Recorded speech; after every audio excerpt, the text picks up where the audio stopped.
ಕಲಬುರಗಿ ನಗರದ ಬಿಎನ್ಟಿ ಕಾಲೋನಿ ಬಳಿ ಹಗಲೇ ರಕ್ತಪಾತ ನಡೆದಿದೆ. ಮಾರಕಾಸ್ತ್ರಗಳಿಂದ ವ್ಯಕ್ತಿಯೋರ್ವನನ್ನ ಬರ್ಬರವಾಗಿ ಕೊಚ್ಚಿ ಕೊಲೆ ಮಾಡಲಾಗಿದೆ. ಹಣಕಾಸಿನ ವಿಚಾರಕ್ಕಾಗಿ ನಡೆದ ಭೀಕರ ಕೃತ್ಯದಿಂದ ಜನತೆ ಬೆಚ್ಚಿ ಬಿದ್ದಿದ್ದಾರೆ.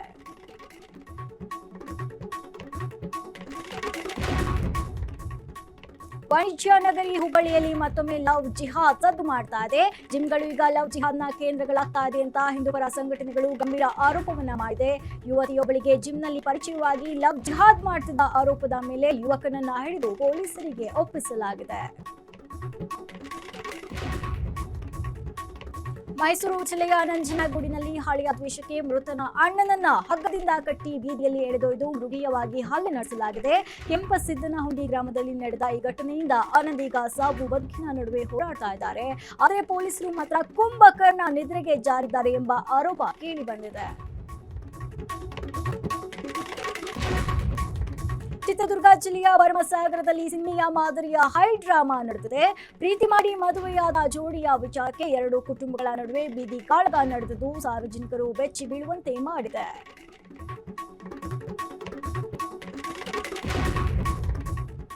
ಜಾಗತಿಕ ರಾಜಕೀಯ ವಿದ್ಯಮಾನಗಳು ಈಗ ಹೂಡಿಕೆದಾರರ ಮೇಲೆ ನೇರ ಪರಿಣಾಮವನ್ನ ಬೀರ್ತಾ ಇದೆ. ಗಲ್ಫ್ ರಾಷ್ಟ್ರಗಳಲ್ಲಿ ನಡೆಯುತ್ತಿರುವ ಯುದ್ಧದ ಕಾರಣ ಷೇರು ಮಾರುಕಟ್ಟೆಯನ್ನ ಪಾತಾಳಕ್ಕೆ ತಳ್ಳಿದೆ. ವಿಜಯನಗರ ಜಿಲ್ಲೆಯಲ್ಲಿ ಹೂಡಿಕೆದಾರರು ಈಗ ಹೊಸ ಹಾದಿಯನ್ನ ಹಿಡಿದಿದ್ದಾರೆ. ರಿಸ್ಕ್ ಇಲ್ಲದ ಸಹಕಾರ ರಂಗದತ್ತ ಜನರು ಮುಖ ಮಾಡ್ತಾ ಇದ್ದಾರೆ. ತುಮಕೂರು ಜಿಲ್ಲೆಯ ಹುಳಿಯಾರಿನಲ್ಲಿ ಬಡವರ ಹೊಟ್ಟೆಯ ಮೇಲೆ ಹೊಡೆಯುವ ಮಹಾ ವಂಚನೆಯೊಂದು ಬೆಳಕಿಗೆ ಬಂದಿದೆ. ದೇವರಾಜ್ ಅರಸು ಸಹಕಾರ ಸಂಘದಲ್ಲಿ ಸಾರ್ವಜನಿಕರು ಕಷ್ಟಪಟ್ಟು ಉಳಿಸಿದ ಕೋಟ್ಯಾಂತರ ರೂಪಾಯಿ ಪಿಗ್ಮಿ ಹಣ ಈಗ ಗೋಲ್ಮಾಲ್ ಆಗಿದೆ. ತಮ್ಮ ಬದುಕಿನ ಉಳಿತಾಯವನ್ನೆಲ್ಲ ನಂಬಿ ಹಾಕಿದ ಜನರು ಈಗ ಬೀದಿಗೆ ಬಂದು ಕಣ್ಣೀರು ಹಾಕ್ತಾ ಇದ್ದಾರೆ.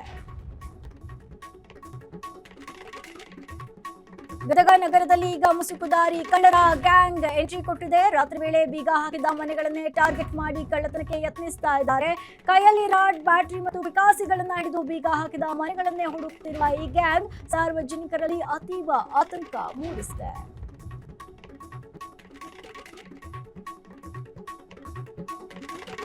ಸಕ್ಕರೆ ನಾಡು ಮಂಡ್ಯದಲ್ಲಿ ನಿನ್ನೆ ಸಂಜೆ ನಡೆದ ಶೋಭಾಯಾತ್ರೆ ಈಗ ಕಾನೂನು ಸಂಘರ್ಷಕ್ಕೆ ಕಾರಣವಾಗಿದೆ.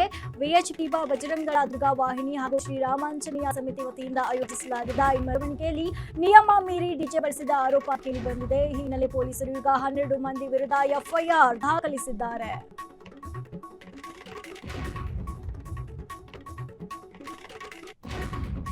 ದಕ್ಷಿಣ ಕಾಶಿ ನಂಜನಗೂಡಿನಲ್ಲಿ ಕ್ಷುಲ್ಲಕ ಕಾರಣಕ್ಕೆ ಎರಡು ಗುಂಪುಗಳ ನಡುವೆ ಭೀಕರ ಮಾರಾಮಾರಿ ನಡೆದಿದೆ.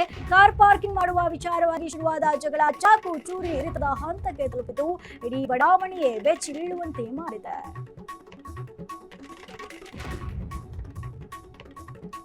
ಧಾರವಾಡ ಜಿಲ್ಲೆಯ ದೇವರ ಹುಬ್ಬಳ್ಳಿ ಗ್ರಾಮದಲ್ಲಿ ಘೋರ ದುರಂತವೊಂದು ಸಂಭವಿಸಿದೆ. ದಿನನಿತ್ಯ ಬಳಸುವ ಎಲೆಕ್ಟ್ರಿಕ್ ವಾಟರ್ ಹೀಟರ್ ಮಹಿಳೆಯೊಬ್ಬರ ಪ್ರಾಣವನ್ನೇ ಬಲಿ ಪಡುತ್ತದೆ. ನೀರು ಕಾಯಿಸಲು ಹೋದ ಗೃಹಿಣಿ ವಿಷಕ್ಕೆ ಒಳಗಾಗಿ ದಾರುಣವಾಗಿ ಸಾವನ್ನಪ್ಪಿದ್ದಾರೆ.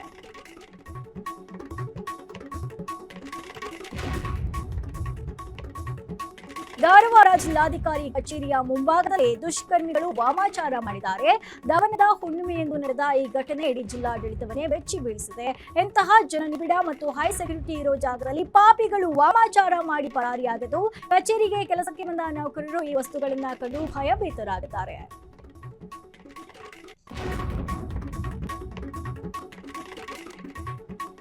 ಬೀದರ್ ಜಿಲ್ಲೆಯಲ್ಲಿ ಪೊಲೀಸ್ ಇಲಾಖೆಯನ್ನೇ ಬೆಚ್ಚಿ ಬೀಳಿಸುವ ಘಟನೆಯೊಂದು ನಡೆದಿದೆ. ಜಿಲ್ಲಾ ಪೊಲೀಸ್ ವರಿಷ್ಠಾಧಿಕಾರಿ ವಿರುದ್ಧವೇ ಗಂಭೀರ ಆರೋಪ ಮಾಡಿ ಯೂಟ್ಯೂಬರ್ ಸಲ್ಮಾನ್ ಖಾನ್ ಎಂಬುವರು ಫೇಸ್ಬುಕ್ ಲೈವ್ನಲ್ಲೇ ಆತ್ಮಹತ್ಯೆಗೆ ಯತ್ನಿಸಿದ್ದಾರೆ.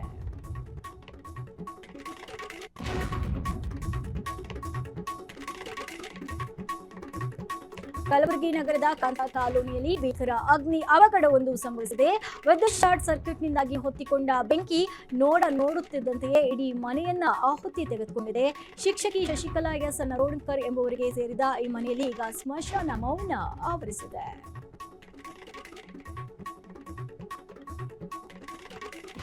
ಚಾಮರಾಜನಗರ ಜಿಲ್ಲೆಯ ಹನೂರು ತಾಲೂಕಿನಲ್ಲಿ ಕಾಡಾನೆಗಳ ಹಾವಳಿ ಮಿತಿಮಿದೆ. ಕಷ್ಟಪಟ್ಟು ಬೆಳೆದ ಫಸಲು ಕಣ್ಣ ಮುಂದೆಯೇ ನಾಶವಾಗ್ತಾ ಇರೋದನ್ನ ಕಂಡು ರೈತರು ಕಣ್ಣೀರನ್ನ ಹಾಕ್ತಾ ಇದ್ದಾರೆ. ಕಾಡಿನಿಂದ ನಾಡಿಗೆ ಬಂದ ಆನೆಯೊಂದು ರೈತರ ಕನಸನ್ನ ನುಚ್ಚು ನೂರು ಮಾಡಿದೆ.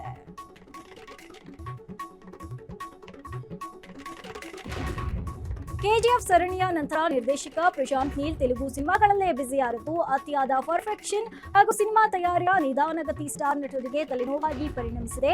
ಜೂನಿಯರ್ ಎನ್ಟಿಆರ್ ನಟನೆಯ ಡ್ರ್ಯಾಗನ್ ಸಿನಿಮಾದ ಶೂಟಿಂಗ್ ವಿಳಂಬದಿಂದಾಗಿ ಮಲಯಾಳಂ ನಟ ಟೋವಿನೋ ಥಾಮಸ್ ಚಿತ್ರದಿಂದ ಹೊರಬಂದಿದ್ದಾರೆ ಅಂತ ಹೇಳಲಾಗ್ತಾ ಇತ್ತು. ಸ್ಯಾಂಡಲ್ವುಡ್ ಬಿಟ್ಟು ಪರಭಾಷೆಯಲ್ಲೇ ಠಿಕಾಣಿ ಹೂಡಿರುವ ನೀಲ್ ಅವರ ಮುಂದಿನ ಪ್ಲಾನ್ ಏನು ಹಾಗೂ ಅವರು ಮತ್ತೆ ಕನ್ನಡಕ್ಕೆ ಮರಳುತ್ತಾರಾ ಎಂಬ ಆತಂಕ ಅಭಿಮಾನಿಗಳಲ್ಲಿ ಮನೆ ಮಾಡಿದೆ.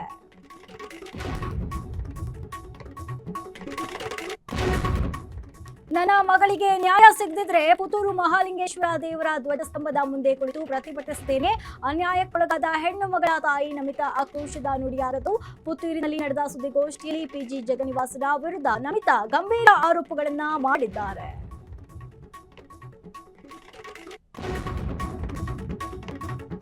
ವಿಶ್ವವಿಖ್ಯಾತ ಹಂಪಿಯಲ್ಲಿ ವಿರೂಪಾಕ್ಷೇಶ್ವರನ ಭವ್ಯ ರಥೋತ್ಸವ ಸಡಗರ ಸಂಭ್ರಮದಿಂದ ಜರುಗಿತು.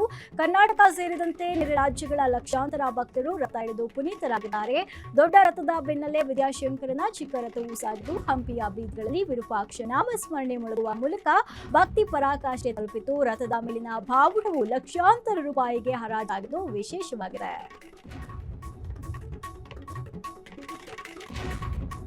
ಮಂಡ್ಯ ಜಿಲ್ಲೆಯ ಶ್ರೀರಂಗಪಟ್ಟಣ ತಾಲೂಕಿನ ಚಂದಗಾಲು ಗ್ರಾಮದಲ್ಲಿ ಪ್ರಕೃತಿಯೇ ಬೆರಗಾಗುವಂತಹ ಘಟನೆಯೊಂದು ನಡೆದಿದೆ. ಶ್ವಾನವೊಂದು ಬೆಕ್ಕಿನ ಮರಿಗೆ ಹಾಲುಣಿಸಿ ಮಾತೃ ದೇವೋಭವ ಎಂಬ ಮಾತನ್ನ ಸಾಬೀತುಪಡಿಸಿದೆ.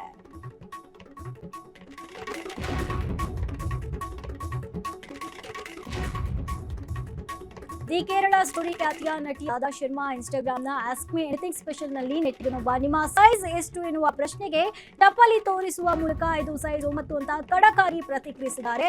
ಏನ್ ಬೇಕಾದ್ರೂ ಕೇಳಿ ಅಂತ ನೀವೇ ಆಹ್ವಾನ ನೀಡಿ ನಂತರ ಇಂತಹ ಪ್ರಶ್ನೆಗಳು ಬಂದಾಗ ಚಪ್ಪಲಿ ತೋರಿಸುವುದು ಎಷ್ಟು ಸರಿ ಅಂತ ನೆಟ್ಟಿಗರು ನಟಿಯ ನಡೆಯನ್ನ ಟೀಕಿಸಿದರು. ಸೋಷಿಯಲ್ ಮೀಡಿಯಾದಲ್ಲಿ ದೊಡ್ಡ ಚರ್ಚೆಗೆ ಗ್ರಾಸವಾಗಿದೆ. ಅದಾಗಿತ್ತು ಟಾಪ್ 40 ಸುದ್ದಿ. ನೋಡ್ತಾ ಇರಿ ಫ್ರೀಡಂ ಟಿವಿ, ಇದು ಜನಸಾಮಾನ್ಯರ ಚಾನಲ್.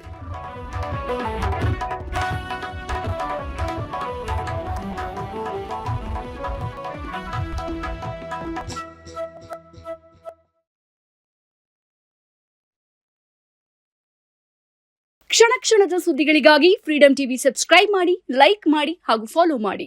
ಹೊಸ ಸುದ್ದಿಗಳ ನೋಟಿಫಿಕೇಶನ್ಗಾಗಿ ಬೆಲ್ ಐಕಾನ್ ಮೇಲೆ ಕ್ಲಿಕ್ ಮಾಡಿ.